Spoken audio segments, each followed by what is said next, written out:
You are welcome in this chemistry lab at University of Rwanda College of Education. Here at this university, we are having a project. It is a project which is entitled Production of Low-Cost Chemicals for Effective Teaching Chemistry at the lower secondary schools in Rwanda. The objective of this project is mainly to avail some usable processes which can be used for producing cost-effective chemicals. And those chemicals can be used for teaching and learning chemistry at the low cost. Why have we introduced this project? Actually, teaching and learning science, especially chemistry, should be following hands-on activities. However, in many developing countries, including ours, there is a shortage of those chemicals as well as other materials. This is due mainly to some budget constraints and expensiveness of those chemicals. Now, as our project is intending to bridge that gap of missing chemicals, that's why we will be availing chemical products which are cost effective, which can be afforded by the low budgeted schools. We have been able to produce some acids, base, and salt products. That's why we will be showing some raw materials which are locally available, which have been used while synthesizing those products. On this side here, we wanted to start by showing you how we have been able to make cost-effective acid, hydrochloric acid. Here we have some raw materials which are locally available. We know acid battery is this one. It was used as a raw materials for making hydrochloric acid. Another ingredient that was used, that I'm showing here, is table salt. Table salt. When the table salt is reacted with this carbonate acid, they produce hydrochloric acid in gaseous state that will be allowed to dissolve in water to produce hydrochloric acid. Now, the materials that we need, apart from those key ingredients, we have here a heating source. It is a heating source. And we have this, we have used this carbonate. Now, inside, we have kept some amount of our table salt. Then the table salt will be mixed with this carbonate acid. As you can see, we have measured some amount. Then we mix them together.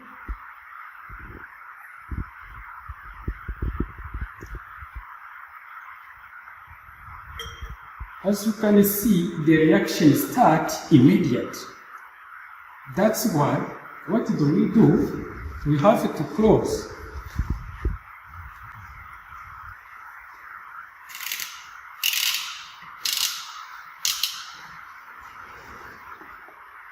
Then we will dip this pipe in water.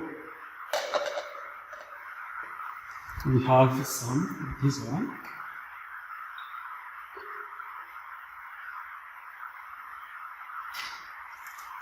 The amount to be used was determined before.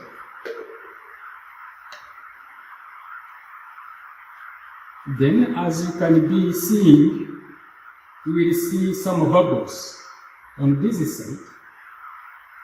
Yeah, it means the hydrochloric acid which is being made here will be dissolving in this water, thereby forming hydrochloric acid. As the reaction will be proceeding, we will be able to get highly concentrated hydrochloric acid. And again, you see bubbles are still coming.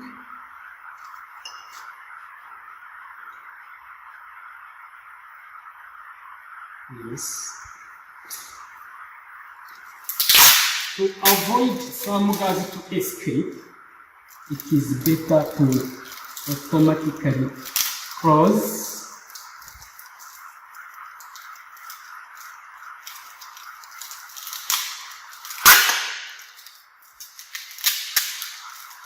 then the reaction will continue smoothly.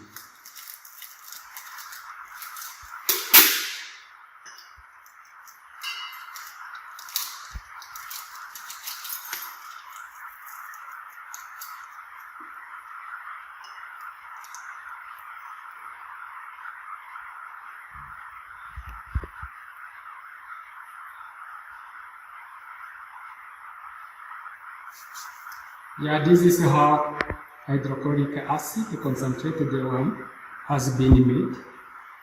And one of the products that we have is this hydrochloric acid. We have tested its concentration. It was around 33% concentration. It is a good one, which can be used in many reactions.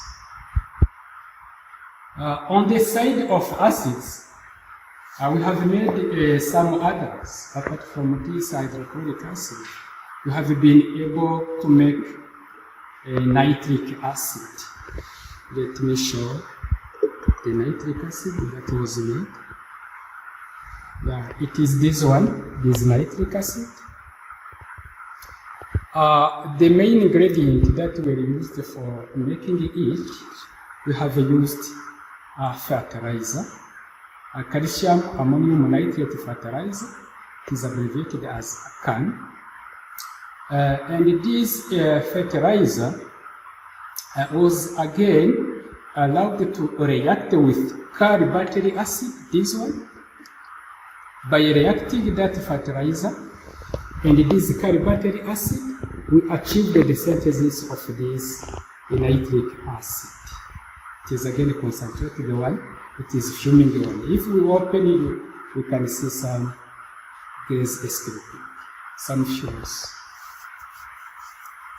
Let us go on another side where we are going to show you other products that we have made.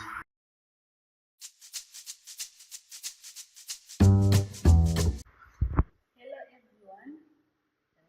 Within the implementation of our project, we have been able to synthesize the bases. Here we have an example of the synthesized base and how we have synthesized it. We have tried to synthesize the ammonia as we are seeing here in this bottle.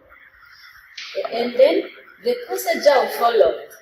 We have tried to mix the urea as it is here in this bottle, and we have mixed it with the caustic soda, which is in this flask, and we put them in this conical flask.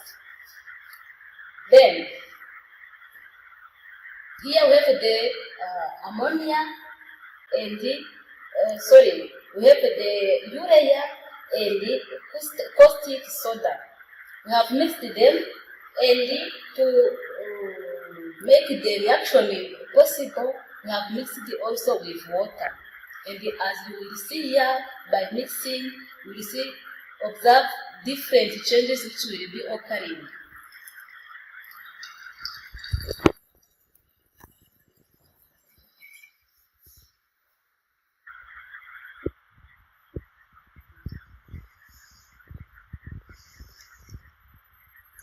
As our reaction is starting, you will see that the different bubbles are coming out of this flask. And to speed up the reaction, we have tried to heat our solution. Now by heating, the reaction is speed up. We have collected the ammonia within this conical flask, and once you are observing here, we start seeing the bubbles going up within this conical flask. Indeed, the bubbles are observable. Then after, the collected ammonia has been tested to be at the concentration of 27%. This is the ammonia we have produced as it is collected within this bottle. Now, within this project, we have been able to synthesize or to produce the cost-effective chemicals which can be used within the teaching of chemistry at lower secondary schools. Thank you for watching, and I will invite you to follow also where we have synthesized the different salts. Thank you.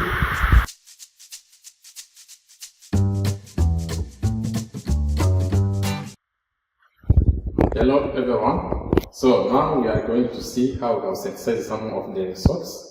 Here the cost-effective salts, which can be used in different teaching and learning of chemistry, especially at the secondary school. Here we will see how we have formed our copper sulfate by using, of course, this is what you see here is the sulfuric acid, but this is also the low cost one. Is an acid which is used in the battery car. And here we are going to mix it with water. So this is what I'm going to do. We'll take about 120 milliliters.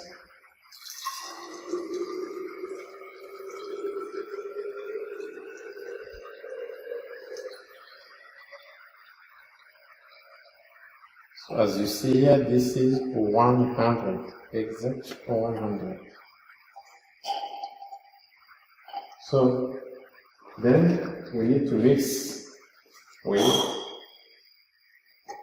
100. Let's put it here. There's no problem because you know that the water cannot react with the copper.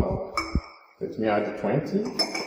You see here on the graduations you have 10 and 20. Exactly, this is 20 milliliters of water. We add them to 120. We are going to add only 20 milliliters of the acid. So the acid here we are using, as I have said, it is a low cost acid. So all low cost effective acid because we are using the diluted battery car acid. So I'm measuring 20.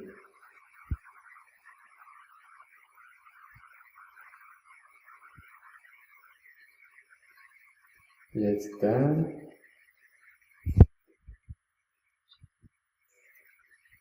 Now this is 20. I think as we are following now, we see that we have 20 milliliters of the acid. So these ones can be mixed directly with water here. Of course, you know that the acid cannot also react with the copper. This is a precious metal which cannot react with the acid and our mixture of water.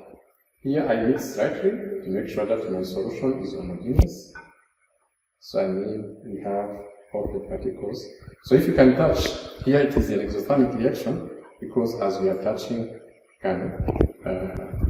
can see that there is some heat which comes from this mixture.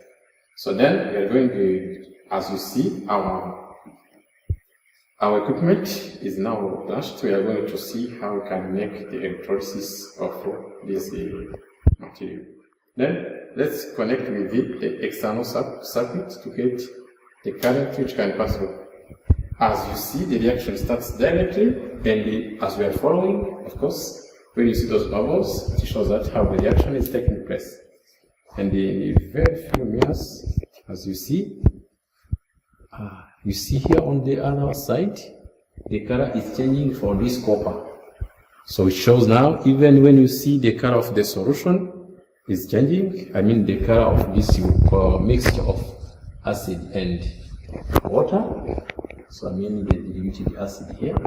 So as you see, step by step, everyone can notice that there is a color which is changing towards, it is towards green or blue, towards blue, in my view. So, and it gives indication that, as you know, some of the characteristics of chemical reactions, when they are taking place, there is also the change of color. And here, it's also obvious because you see that the copper is reacting here, which shows that we are, normal reaction which is taking place is that we are taking this copper, which is metal, with the oxidation state of 0, which is being oxidized to become copper 2+, I mean copper in solution. And we believe that now we are forming a copper solution. This copper solution, as you know, because the mixture you have here is normally water and sulfuric acid, it should be a copper sulfate, of course copper 2+, and the SO4, 2 negative.